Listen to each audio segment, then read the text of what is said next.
շումերները մեր երկրին 4 բնութագրում էին տալիս. Աստվածների երկիր, Աստծո ընտրած ժողովրդի երկիր,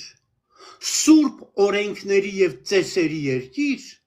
և անմահության գաղտնիքը իմացողների երկիր։ Ցավում եմ, որ մենք փոխանակ այս քարա շարադրանքի վրա 4 կետերից նշված շարադրանքի վրա ուշադրություն դարձնենք, մենք այսօր մեր մեջ մտցրել ենք իբրև թե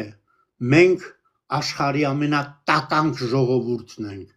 դավաճան, իրար չբռնող, իրար չսիրող, սուտ է։ Այդպիսի հայ ժողովուրդ նույնիսկ Շարլեմանը չէր ճանաչում, Կարլ Մեծը չէր ճանաչում, որը Հայաստանին և հայ ժողովրդին կոչում էր հավատարիմ ժողովուրդ և